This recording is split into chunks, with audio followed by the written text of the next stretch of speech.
विधानसभा गोकुलपुरी में बहुजन समाज के बैनर तले आज की इस चुनावी सभा में अपने बात की शुरुआत से पहले सभी महापुरुषों को नमन करते हुए, विशेषकर महात्मा बुद्ध, तथागत बुद्ध, शाहू जी महाराज, महात्मा फूले, नारायणन गुरु जी, भारतीय संविधान के निर्माता, सिंबल ऑफ नॉलेज, परम पूज्य बाबा साहेब भीमराव अंबेडकर, बहुजनों के मसीहा, बहुजन समाज पार्टी के संस्थापक मान्यवर कांशीराम साहब को नमन करते हुए आजाद भारत की सबसे न्यायप्रिय, सबसे लोकप्रिय, सबसे जनप्रिय, देश की सबसे प्रभावशाली नेता परम आदरणीय बहन कुमारी मायावती जी को अपना आदर्श मानकर, अपना नेता मानकर आज गोकुलपुरी विधानसभा में आपके बीच मंच पर मौजूद बहुजन समाज पार्टी के पूर्व एमएलसी, वर्तमान में उत्तर प्रदेश के कई मंडलों के प्रभारी एवं अभी हाल ही में आदरणीय बहन जी ने जिनको मुख्य प्रभारी के तौर पर दिल्ली की जिम्मेदारी दी, आदरणीय एडवोकेट धर्मवीर अशोक जी, साथ ही साथ दिल्ली प्रदेश में जोन प्रभारी सतीश चौधरी जी, प्रदेश के प्रदेश अध्यक्ष लक्ष्मण सिंह जी, सम्मानित मंच, और विशेष तौर पर आभार व्यक्त करना चाहूंगा यहाँ पर अपनी पार्टी के लिए आए, अपने मिशन मूवमेंट के लिए आए आप जैसे साथियों का, जिसमें से हमारे सामने मौजूद महिला शक्ति जो काफी तादाद में यहाँ मौजूद है, नौजवान साथी, हमारे बुजुर्ग और हमारे वे सभी मीडिया बंधु जो अपनी पार्टी को, इस देश में मिशन मूवमेंट चलाने वाली एकमात्र पार्टी बहुजन समाज पार्टी को कवर करने, उसकी रैली को कवर करने आए हैं, सभी साथी, बहुजन मीडिया के साथी, मेन स्ट्रीम के साथी, सभी को, कार्यकर्ताओं को, वोटर्स को, सपोर्टर्स को, आज हमारे जो कैंडिडेट हैं गोकुलपुरी विधानसभा के लाल सिंह जी, उनके हौसले को भी सलाम कि ऐसी परिस्थिति में आज भी वह अपनी नेता के लिए, अपनी पार्टी के लिए चुनाव चिन्ह की रक्षा करते हुए दिल्ली प्रदेश में विधानसभा के चुनाव में सम्मिलित हुए हैं। प्रत्याशी आदरणीय बहन जी के आशीर्वाद से बनाए गए हैं। सभी को मेरा नितिन सिंह की ओर से जय भीम। साथियों, अब से कुछ ही समय के बाद देश की सबसे बड़ी राष्ट्रीय पार्टी, देश की सबसे बड़ी राष्ट्रीय पार्टी मैं इसलिए कह रहा हूं कि एकमात्र पार्टी है जो गरीबों की, वंचितों की पार्टी है, जिसका चुनाव चिन्ह हाथी है, जिसका निशान नीला है और जिसकी लीडर आदरणीय बहन कुमारी मायावती जी हैं। और फक्र होता है दिल्ली प्रदेश में, जो राजधानी का प्रदेश है, उसमें अपनी बात रखते हुए कि हम उस पार्टी से आते हैं जिनकी टक्कर करोड़ों अरबों पैसे वाले सेठों की, पूंजीपतियों की, कैपिटलिस्ट लोगों की, सामंतवादी लोगों की बनाई गई इस देश की बड़ी पार्टियां उनसे है। और ऐसे लोगों की टक्कर है कि मेरे सामने जो लोग बैठे हैं, मैं नहीं जानता उनकी जाति क्या है, उनका धर्म क्या है, उनका मजहब क्या है, लेकिन मैं यकीन से कह सकता हूं कि मेरे सामने जो लोग बैठे हैं उनका दर्द एक है, मर्ज एक है, उनकी समस्याएं एक है। वह इस देश के असल मायनों में आम आदमी है। यह वह आम आदमी नहीं है जिनको ठगने के लिए देश में सैकड़ों वर्षों से इन पूंजीपति सामंतवादी लोगों ने हमेशा से जाल बिछाया। छल के माध्यम से हमेशा से सत्ता अपनी बनाए रखी है। वे लोग आम आदमी वह नहीं है। यह वे आम आदमी है जो बाबा साहेब अम्बेडकर को मानते हैं, उनकी विचारधारा पर चलते हैं। यह वे आम आदमी है जो आज की परिस्थिति में भी आजादी के बाद रोटी, कपड़ा और मकान की लड़ाई लड़ रहे हैं। जिनको यह नहीं पता था कि आजादी के बाद जो बाबा साहेब ने देश में संविधान दिया, उसके बलबूते पर उन्हें जो अधिकार मिले हैं इस लोकतंत्र में अपनी सत्ता बनाने के, अपनी सरकार बनाने के। लेकिन धन्य हो मान्यवर कांशीराम साहब, जिन्होंने देश में 80 के दशक में बाबा साहब के दिए गए संविधान की बदौलत देश की एकमात्र ऐसी पार्टी हुई जो बहुजनों की पार्टी है, देश के मेहनत का सर्वजनों की पार्टी है। और वह पार्टी, उसको नाम दिया गया बहुजन समाज पार्टी। कुछ ही समय बचा है, लेकिन मैं आपको इस मंच के माध्यम से पूरे देश को, दिल्ली प्रदेश को यह बताना चाहता हूं कि यह वह पार्टी है जिसे 1984 में मान्यवर साहब ने बड़े संघर्षों के साथ गली गली जाकर, साइकिल पर चलकर इन गरीबों के लिए एक प्लेटफॉर्म तैयार किया। और आदरणीय बहन जी उनकी शिष्या के रूप में उस पार्टी को बनाने के लिए मौजूद रही। साथियों, मैं जानता हूं दिल्ली प्रदेश में जब हम बहुजन समाज पार्टी की बात करते हैं तो आप लोग सोचते होंगे कि हमारी पार्टी के पास इतना धनबल नहीं है और वर्तमान की परिस्थिति में तो इतना वोट भी नहीं है। लेकिन मैं बताना चाहता हूं आप लोगों को, यह परिस्थिति दिल्ली प्रदेश में पूरे देश के तौर पर कोई नई नहीं है। और बहुजन समाज पार्टी का बैनर इस दिल्ली प्रदेश के लिए नया नहीं है।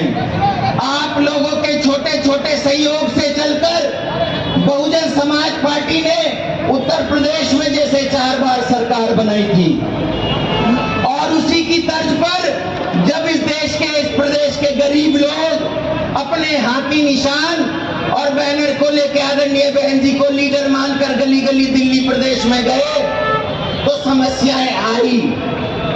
और समस्या ऐसी आई कि देश की सबसे ज्यादा वकार रखने वाली कांग्रेस पार्टी, इसने 50 साल से ज्यादा देश में राज किया, वह सरकार चला रही थी। और बीजेपी 2-3 बार अपनी सरकार देश में बना चुकी थी। लेकिन जब 4 बार उत्तर प्रदेश जैसे देश के सबसे बड़े राजनीतिक प्रदेश में इन गरीबों ने, इन वंचितों ने छोटे छोटे माध्यम से, सहयोग से अपनी सरकार बना दी, तो दिल्ली प्रदेश में वो हाथी पहुंचा और हाथी ने जब गर्जना करके, दहाड़ के दिल्ली प्रदेश को बताया कि जब उत्तर प्रदेश जैसा पिछड़ा राज्य आदरणीय बहन जी को लाकर उत्तम प्रदेश बन सकता है तो ये तो राजधानी का क्षेत्र है, यहाँ पर पढ़े लिखे लोग रहते हैं, तो दिल्ली में सरकार क्यों नहीं बन सकती। और जब ऐसा हुआ तो इन गरीबों ने, जो देश की सबसे बड़ी वकार रखने वाली कांग्रेस पार्टी होती थी, उसको टक्कर दी। देश में दूसरी बड़ी पार्टी जिसे पूंजीपतियों ने अल्टरनेट के तौर पर, एक नए विकल्प के तौर पर तैयार खड़ा कर रखा था कि जब ये पार्टी डूबेगी तो इन गरीबों का वोट कौन लेगा। उस भारतीय जनता पार्टी के सामने चोट करी और जब चुनाव 2008 में लड़ी तो प्रदेश में, दिल्ली प्रदेश में आपका वोट प्रतिशत आता है लगभग 15%। इन गरीबों की पार्टी को वोट मिलते हैं 15%। ये बात मैं इसलिए नहीं कह रहा हूं कि पुरानी बात है, ये बात मैं इसलिए कह रहा हूं कि लोग गवाह हैं। ये गरीब लोग, आम लोग बैठे हैं, इनको मायूसी ना लगे, लाचारी ना लगे, ये से मुंह सिकोड़ के ना बैठे, ये गर्व करें अपनी पार्टी पर, अपनी नेता पर, जिन्होंने 84 से चलकर 94 तक राष्ट्रीय पार्टी बना दिया और देश में एक मैसेज दिया, देश में एक मैसेज दिया 3 जून 1995 को, जब आदरणीय बहन जी ने उत्तर प्रदेश में सबसे पहले कहा कि मैं कुमारी मायावती उत्तर प्रदेश के मुख्यमंत्री की तौर पर शपथ लेती हूं। हौसला डिगाना नहीं है, हौसला गिराना नहीं है। ये मैं इसलिए बात बता रहा हूं कि जो सबसे बड़ी पार्टी रखने का माध्य रखते थे कांग्रेस जैसी पार्टी, जिस दिन बहन जी ने वो शपथ ली उत्तर प्रदेश में, देश के सबसे बड़े राजनीतिक प्रदेश में, उस दिन के बाद से कांग्रेस पार्टी उत्तर प्रदेश जैसे राजनीतिक प्रदेश में कभी वापसी नहीं कर पाई। इन गरीबों का योगदान है इस बात में। उसके बाद दिल्ली में जब ये स्थिति बन रही थी तो लोगों को समझ आ गया कि गरीबों की पार्टी 15% पर पहुंच चुकी है, विधायक बना चुकी है और ये वही विधायक वाली विधानसभा है जिसमें हमारा हाथी जीत कर सदन में गया था साथियों। और सदन में जब गया था तो उन लोगों को पता चल गया, उन लोगों को जब पता चल गया, उन लोगों ने एक नया विकल्प तैयार करा। उन्हें पता चल गया कि गरीबों ने पूरे देश में, वंचितों ने पूरे देश में ये बता दिया है कि हम सरकार उत्तर प्रदेश में भी बना चुके हैं और दहलीज पर पहुंच गए हैं, राजधानी में भी। ये तो गड़बड़ हो जाएगी। अब मैं आपको जो बात बताने जा रहा हूं वह इतनी मुख्य है जिस पर आपका वोट और भविष्य तय करेगा यह चुनाव। और चुनाव सिर्फ इस बात के लिए नहीं होता कि चुनाव कैसे होगा, कब होगा, कौन जीतेगा, कौन हारेगा। चुनाव इस बात को साबित करता है कि अमीरी चाहे कितनी भी क्यों ना हो जाए, बाबा साहब ने जो वोट दिया है उसमें गरीब खड़ा होके अकेला सड़क में भी कहतेगा कि मेरी आवाज सुनी जाए, तो लोकतंत्र में उसकी आवाज सुनी जाएगी। साथियों, उस बात को चुनाव बताता है। हमारी माताएं बैठी हैं, बहनें बैठी हैं, ये युवा बैठे हैं जो लाचारी से देखते हैं कि हमारा झंडा तो गरीब है, हमारी पार्टी गरीब है। 3 दिन चुनाव के बचे हैं और इन 3 दिनों में इतना पैसा बटेगा, हमारा बैनर टक्कर कैसे लेगा। मैं दिल्ली की सड़क पर जा रहा था, एक जगह इस कहने वाली आम आदमी पार्टी का प्रचार हो रहा था। उस पार्टी के झंडे बैनर इतने लगे हुए थे कि मेरे बराबर में बैठे एक पदाधिकारी ने कहा कि साहब देखना कैसा हाल है, हम टक्कर लेंगे कैसे। मैंने कहा हम टक्कर ऐसे लेंगे कि हमें इंतजार था कि तूफान लाया जाएगा सामंतियों का, पैसे वालों का, और पूरा धनबल के साथ इन गरीबों को लूटने का प्रयास करा जाएगा। लेकिन एक बात याद रखना, आप साइंटिफिक लोग हैं, तार्किक लोग हैं, आप बाबा साहब के संविधान को मानते हैं, आप ये बात पढ़ लिख कर जानते हैं कि जब तूफान आता है किसी भी प्रकार का, धनबल का तूफान आया, पैसे का तूफान आया, मीडिया ने पैसे के माध्यम से महिमा मंडन किया। मैं इस मीडिया की बात नहीं कर रहा जो 10,000 के फोन से 100 करोड़ आबादी को कैप्चर करने आए हैं। मैं उस मीडिया की बात कर रहा हूं जो अडानी चैनलों से, मीडिया ग्रुप से चलते हैं। तो ऐसे में मैंने उनसे कहा कि जब चुनाव ऐसे इंतजार होता है तो जब तूफान आता है तो तूफान में जरूरी नहीं तूफान में तेजी किस चाल के साथ चलाई जाए, क्योंकि तुम बुद्धिमान लोग हो। आदरणीय बहन जी ने तुम्हें तैयार किया है, तो आदरणीय बहन जी ने देखा कि पूरे देश में सबकी चेकिंग होने दो, कौन इनके गरीबों का रहनुमा है, कौन इनकी असल पार्टी है। चेकिंग सबकी हुई, कांग्रेस जैसी 50 साल वाली पार्टी की भी हुई, भारतीय जनता पार्टी की भी हो गई। और कैसे हो गई? 15-15 लाख फ्रीबीज की बात आती है, मुफ्तखोरी की। 15-15 लाख का वादा उन्होंने करा था, वो छोड़िए, सैकड़ों वादे हुए, चुनाव दर चुनाव आता गया, बीजेपी केंद्र में आती गई। नहीं आया तो कौन नहीं आया? इस दिल्ली में से मिटा तो कौन मिटा?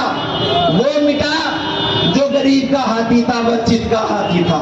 सबकी चेकिंग हुई, कोई नहीं रुका, सब गिर गए। लेकिन आदरणीय बहन जी तब भी खड़ी थी, आज भी खड़ी है। बीएसपी तब भी खड़ी थी, आज भी खड़ी है।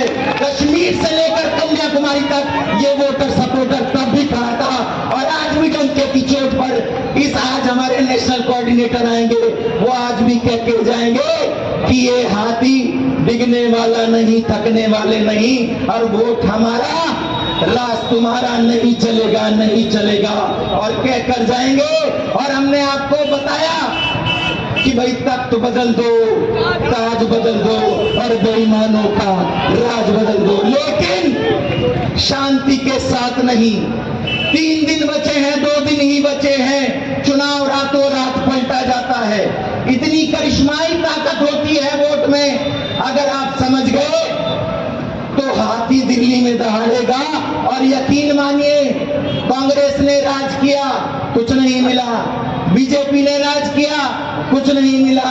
ये आम आदमी पार्टी वो है कि 3 बार सरकार बनाई। अब आप मुझे बताइए, जब 2013 में आए थे, इसे मुख्य रूप से सुनिए, 2013 में ये आम आदमी पार्टी आई थी, इसने किसको गिराने का काम किया था? किसकी सरकार चल रही थी?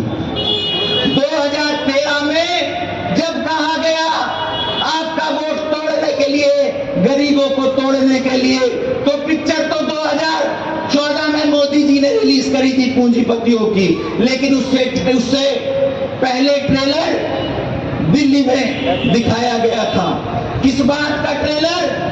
पैसों का ट्रेलर, महिमा मंडन का ट्रेलर। और 2013 में आपके बीच में क्या बात रखी गई थी कि भाई ये तो सामंतवादी व्यवस्था है, हम इसको बदलेंगे, इस कांग्रेस को बदलेंगे। कांग्रेस की सरकार चल रही थी, नहीं चल रही थी? चल रही थी ना कांग्रेस की सरकार।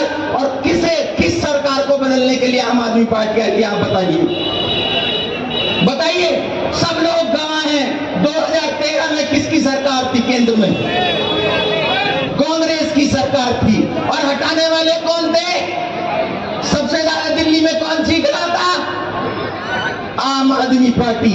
कह रही थी ना कि सरकार ने 2G कर दिया, 3G कर दिया, कोल कर दिया, इतने घोटाले कर दिए, पूरे देश को खोखला कर दिया। तो इस सरकार ने पूरी व्यवस्था को हटाने के लिए काम किया था, और इसलिए पार्टी बनाई गई थी। हो सकता है हमारे गरीब लोग भी भ्रमित हो गए हों। जिसने बीएसपी पे विश्वास किया 15% लोगों ने, उन्होंने भी सोचा कि भाई इतना बड़ा मूवमेंट है और इन पर यकीन कर लिया जाए। और जब यकीन किया तो आज की परिस्थिति में देखिए, इन्होंने 3 बार सरकार बना दी। 2013 में पहली बार इनकी सरकार बनी थी, 2025 चल रहा है। एक बार खुद सोच कर देखिए, पढ़े लिखे लोग हो, कि क्या परिवर्तन आया। आम आदमी पार्टी जिन आम आदमी के लिए बनी थी, उन्होंने आम आदमी के जीवन में क्या परिवर्तन किया? आप सोच के बताइए। कुछ परिवर्तन नहीं किया, एक परिवर्तन हुआ, और वो परिवर्तन है कि तुमने गरीब की पार्टी छीन ली इस दिल्ली प्रदेश में। तुमने वंचित का निवाला छीन लिया जो सरकार के माध्यम से यहां मिलता। तुमने उस मूवमेंट को तोड़ा जिसे गरीब ने छोटे छोटे सहयोग से बनाया। लेकिन मैं कहता हूं, ये कोई बुरी बात नहीं है। जब लोकतंत्र में लड़ाई होनी ही वोट से है, तो उन्होंने झूठ के बलबूते ले ली, हम सच के बलबूते पर लेंगे। और सत्य को परेशान किया जा सकता है, लेकिन यकीन मानिए परेशान नहीं, पराजित नहीं। सत्य को परेशान किया जा सकता है, पराजित नहीं। और आप पराजित नहीं होंगे। आपको पता चल गया कि अपना साथी कौन? हाथी। अपना साथी कौन? अपना झंडा कैसा? नीला। और अपना नेता कौन? आदरणीय बहन कुमारी मायावती जी। चुनाव चल रहा है, मेरी आवाज थोड़ी धीमी पड़ सकती है, लेकिन हाथी की चाल धीमी नहीं पड़नी चाहिए। ये जितने लोग बैठे हैं, हाथी की वोट को आने वाली 5 तारीख को अपने चुनाव चिन्ह हाथी पर डलवाना है। आपके प्रत्याशी लाल सिंह हैं। अब मैं आपको यह बताना चाहता हूं कि आपने सबको देख लिया। दिल्ली प्रदेश में जितने लोग सुन रहे होंगे, जो 3 व्हीलर वाले होंगे, जो ऑटो वाले होंगे, जो मेहनत का सर्जन समाज के, विशेष तौर पर वंचित समाज के मेहनत का लोग होंगे, साथियों, अपना अधिकार लो, अपनी शासन लो, अपनी सत्ता लो। और जब सत्ता लोगे तो ऐसे मुफ्तखोरी के लिए वो कहते हैं 2100 रुपए देंगे। अरे 2100 रुपए तुम दोगे? तुमने अब तक क्या दिया? तुम नई पार्टी अब नहीं हो। 15 साल के बाद, 13 साल के बाद नई पार्टी नहीं हो। आज तुम 3 बार सरकार चला चुके हो। आज तुम 3 बार सरकार चला चुके हो। आप नए नहीं हैं। कांग्रेस पार्टी नई नहीं है। कांग्रेस की तो बात भी दिल्ली में नहीं हो रही। भारतीय जनता पार्टी से ये देश त्राही कर रहा है। उन्होंने गरीबी को इतना ज्यादा, गरीब को इतना गरीब कर दिया है और अमीर को इतना अमीर कर दिया है कि गरीब उनकी बात समझ चुका है। अब किसका दोष है कि अगर ये लड़के दिखाएं कि मैं आऊंगा या तू आएगा? जिसको हटाकर ही अपनी सरकार लाए थे, आज आम आदमी को समर्थन कर रही है कांग्रेस जैसी पार्टी। अब आप मानिए कि हमारे जो वंचित लोग हैं, क्या ये इनको पागल समझते हैं? क्या इनको मूर्ख समझते हैं? तुम इनको हटाकर आए और आज तुमने इनसे समझौता कर लिया। इसका मतलब हम तो ऐसे ही रह गए, कभी तुम्हारे पीछे चल दें, कभी इनके पीछे चल दें, कभी उसके पीछे चल दें। मैं कहता हूं, हर चीज एक उदाहरण पेश करती है और उदाहरण ये है कि गिरकर ही समझ में आता है। आप गिर गए, लेकिन 15% वोट उठ करके वापसी करेगा, इस चुनाव में वापसी करेगा और दिल्ली में चाहे कैसे भी बनाए अपनी सरकार बनाएगा। और दिल्ली इस देश की राजधानी है, इस देश का केंद्र है। और केंद्र में दिल्ली के लोग पूरे देश के वंचित समाज के लोगों को बता देंगे कि बसपा रुकने वाली नहीं है। कश्मीर से लेकर कन्याकुमारी तक सब रुके, लेकिन बसपा रुकने वाली नहीं है। साथियों, मैं ज्यादा समय नहीं लेते हुए आपसे 2 पंक्तियों के माध्यम से कहना चाहता हूं जो दिल्ली प्रदेश के लिए बहुत महत्वपूर्ण है। और वो महत्वपूर्ण इसलिए है कि आपने कभी किसी को देखा, कभी किसी को देखा। अगर आप अपने पर रहते तो आज ना एक केजरीवाल होते, ना मोदी होते, ना कोई और होते। आदरणीय बहन जी की सरकार होती और गरीबों के लिए रोटी, कपड़ा, मकान, स्वास्थ्य, शिक्षा, रोजगार सब मिल रहा होता। और मुख्य बात यह है, ये जो नौजवान साथी हैं जो 18 वर्ष की आयु पार करते हैं, इनके सामने ये ना रहता कि कोई मुझे 5 या 10 हजार की नौकरी दिलवा दे। वे लोग पढ़ते, 12वीं करते और सरकारी व्यवस्था से जो जिम्मेदारी होती है सरकार की, उसमें इंजीनियर बनते, इंजीनियरिंग की पढ़ाई करते, डॉक्टरी की पढ़ाई करते, डॉक्टर बनते और तमाम सरकारी नौकरियों के माध्यम से ऐसे स्थिति बदलती जैसे उत्तर प्रदेश में स्थिति बदली। यहाँ पर उत्तर प्रदेश के, हरियाणा प्रदेश के, आसपास के अनेक राज्यों से आने वाले वो गरीब लोग हैं जो से अपने गांव से निकल कर आए और उन्होंने अपने परिवारों को चलाया, उनको पढ़ाया। और वो लोग जब विकसित होते तो बहुजन समाज पार्टी की सरकार बनती, लेकिन आप लोग उससे अछूते रह गए। लेकिन देर आओगे दुरुस्त आओगे। मैं आपके लिए 2 पंक्तियां कहना चाहूंगा कि कभी गिरते, कभी गिरकर संभलते रहते, कभी गिरते, कभी गिरकर संभलते रहते, बैठने से अच्छा है कि चलते रहते। कभी गिरते, कभी गिरकर संभलते रहते, बैठने से अच्छा है कि चलते बैठने से अच्छा है कि चलते रहते। चलकर गैर के कदमों पर, चल के गैर के कदमों पर तुम कहीं के ना रहे, खुद के पैरों पे चलते तो चलते रहते, खुद के पैरों पे चलते तो चलते रहते। जय भीम।